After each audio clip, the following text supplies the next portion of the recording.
Hello everyone, my name is Olivia and I am heading to a Halloween party tonight and I'm filming this right before that, so I have my Halloween costume on.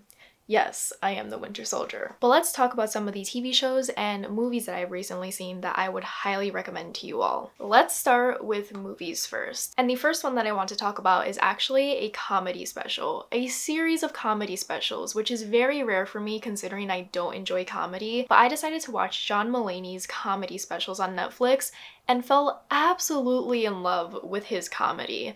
John Mulaney is just a very straightforward Virgo King comedy star who I really enjoy and fell in love with when I watched all three of his comedy specials on Netflix in a row in one night. It was amazing. I decided to put it on because my friends always quote John Mulaney and I always feel like I'm out of the loop, as well as the fact that he's always quoted on Twitter and Instagram, so I decided to watch his specials and they are just hilarious. He's just such a star and I really like his form of comedy because I don't know, he's not outwardly trying to be funny. I feel like some comedians are just trying to stick the landing of their next joke, and John Mulaney just like talks to his audience and it feels like a wonderful conversation with a really funny friend. So I would highly recommend all three of his comedy specials. They were all amazing and I don't think I have a particular favorite. I think they just all stand up well on their own. So if you're ever looking for a comedian to start watching, I would highly recommend John Mulaney because he is quoted everywhere for a reason. And I feel like there's a John Mulaney quote for every situation, just like SpongeBob. So I'm finally happy to say that I have started watching John Mulaney and I would love to see him live because I think he would be an absolute hoot to watch in person. Following the train of watching comedians on Netflix, I then decided to watch Bo Burnham's Inside Special on Netflix. I have never seen any Bo Burnham special. I've never seen him on YouTube. I didn't really know about Bo Burnham, unlike my friends who really enjoy his comedy and I've watched his other specials. So Inside was my first look into Bo Burnham's comedy, and I would not say this is a comedy special. I would say this is much more of a dark comedy kind of satire memoir of his life in lockdown. So Bo Burnham kind of locked himself in this one room and created this entire special. He wrote all the songs, filmed everything, edited everything, produced it, just kind of chronicling the effects of being in lockdown, how social media affects our brains and our lives and the people around us, and just kind of chronicling his life as a comedian as he is trying to come back into the scene after taking a break because he had a large mental breakdown and he really had to take care of himself.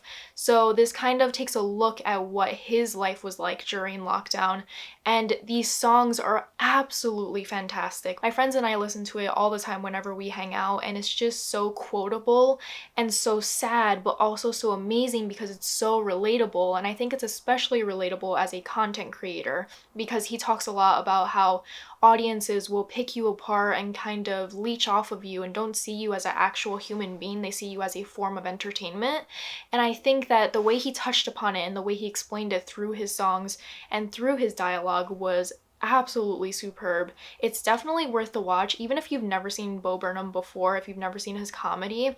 I don't plan on seeing his comedy because I saw a couple of clips on YouTube and I just don't really jive with it, but I did incredibly enjoy it Inside and I think it was absolutely fantastic. The next thing that I have to recommend is a movie called Waves, and I initially added this to my watch list because one of my favorite actors, Sterling K. Brown, is in it, and it was such a superb movie that had me absolutely sobbing. Waves follows a family on the brink of a tragedy, and you just kind of follow their journey before the tragedy, as tragedy strikes, and then the aftermath of it.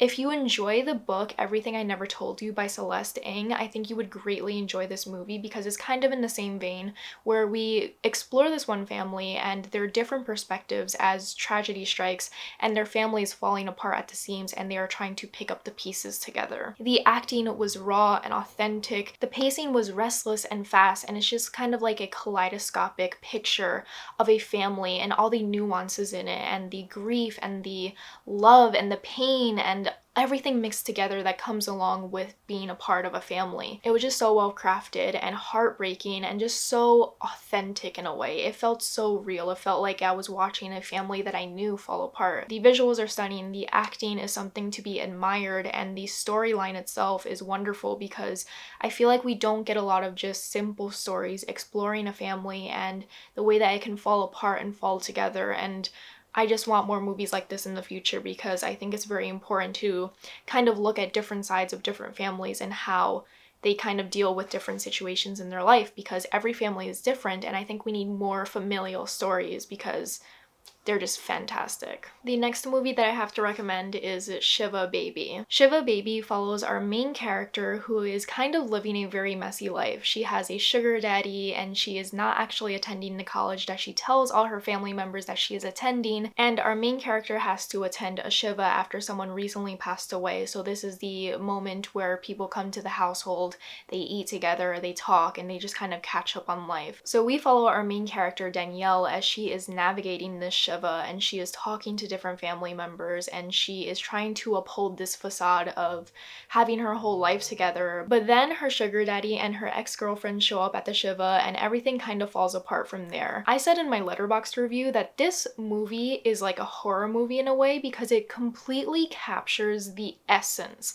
and the horrifying madness that is a family party. Family parties are where people ask you about your future, they are judging you subtly, and they are just trying to brag about themselves. And Shiva Baby really captures the essence of those family parties and the chaotic feeling that comes along with it. You are just watching a train wreck and you just cannot look away, and it is horrifying and anxiety inducing, but also so authentic because that's exactly what it feels like to attend family parties with family members you don't necessarily like. I thought it was comedic, horrifying, and tense at the same time, and it was just so well done. The acting was also amazing because the banter and the dialogue just kind of bounced back and forth between all these different characters, and it did it flawlessly. So if you're looking for a dialogue heavy film, I would highly recommend Shiva Baby. I think if you were a fan of Mrs. Maisel, then you would enjoy Shiva Baby because it kind of has that very fast dialogue where things are happening all at once and family members are being nosy, and the main character doesn't have it all together, but she's trying to appear like she does.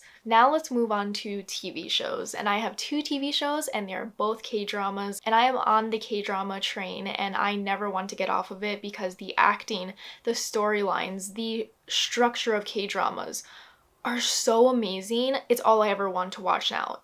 They're just fantastic. So the first one that I want to talk about is going to be none other than Squid Game.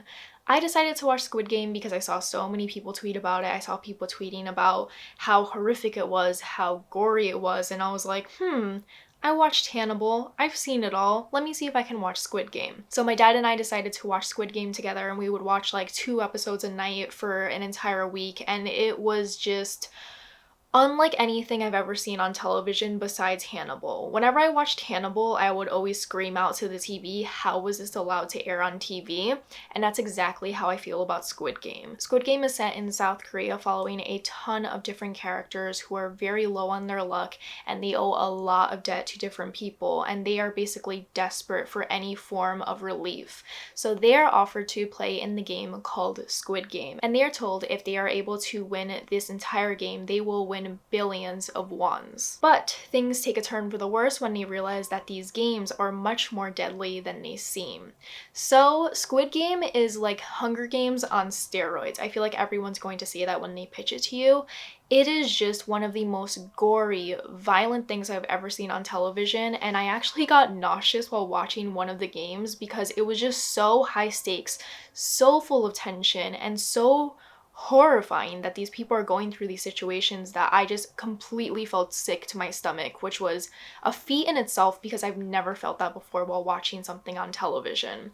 Squid Game deserves all the awards in the world because they really put their heart and soul into that series, and it was just so impactful and so eye-opening into the debt crisis that is in South Korea. So if you're on the fence of watching it, I would highly recommend it, but also keep in mind it's probably one of the most violent things I've ever seen on television, so if you're not really good with that, maybe steer clear from it, but it is just unlike anything I've ever seen, and am in awe of the writer of this show because he really went for it with this show. The last show that I have to recommend to you is a K-drama called Crash Landing on You, which is on Netflix and was my first K-drama that I started that I finally finished a couple of weeks ago, I believe. Crash Landing on You follows our main character, Seti. She is a very successful businesswoman in South Korea who is coming up with a sportswear line for her business, and she decides to try out their paragliding gear that they want to release. So she gets on her paraglider and she is gliding around in the sky when a tornado hits and she lands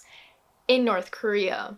And a North Korean soldier helps her and hides her in his home, and it kind of deals with the aftermath of that, of him trying to help her get back to South Korea, of their romance that is blossoming, of the friendships that they make with his soldiers along the way, and the friendships that she makes with the women in North Korea along the way as well. Crash Landing on You is probably one of my new favorite shows of all time. It is absolutely perfect. It's perfectly paced. There's both romance and drama and action, and the last couple of episodes, I think like the last 6 episodes, had me crying my eyes out. It was just so well executed. There's so many emotions packed into it, and it feels like a telenovela, but the whole thing that I love about K-dramas is they're usually only 1 season, which is perfect for me because you all know that I don't enjoy shows that go on forever and ever, and I believe that shows should wrap up within 3 seasons. So Crash Landing on You wraps up entirely in 1 season and takes you on a journey as we follow Seti, and she just has this wonderful character development that turns her from this very snarky, very posh woman to this down-to-earth woman who loves all the people around her, and it is so beautiful. The romance is unlike anything I've seen on television. American television shows need to ramp it up with their romance because it is not cutting it. They always put unnecessary drama and make me root against the couple by the end of the show, but Crash Landing on You had me rooting for the couple. It was just it's so good. I don't know how to describe Crash Landing on You except by saying I cried for like the entirety of a couple of episodes because they were just so fantastic, so emotional, and I was just so invested in these characters' stories. If you're looking for a K-drama to start with and you don't really know where to start, I would start with Crash Landing on You because I think it's really raised the bar for other K-dramas for me. It's completely different from Squid Game, obviously. Squid Game is just like K-horror in a way, and this is like more drama-filled, more romantic and sweet and just so innocent, and it's just so nice. Their romance is so pure, and I can't recommend it enough. You have to watch Crash Landing on You. It's so good, and it's also on Netflix, so like go and watch it. So those are all the TV shows and movies that I have to recommend to you that I have fallen completely in love with. They're all very different genres. We have comedy specials, we have family dramas, and then we have K-dramas, but they're all so fantastic, and I feel like there's something for everyone on this list. Let me know if you have seen any of these shows. Let me know if you've seen any of these movies or if you plan to. I would love to get some recommendations in the comments down below for things that are similar to Squid Game, for other K-dramas I should try out, for other movies I should try out that will make me cry. I would love to get your recommendations down below. Thank you so much for spending your time with me, and I will see you very soon. Bye!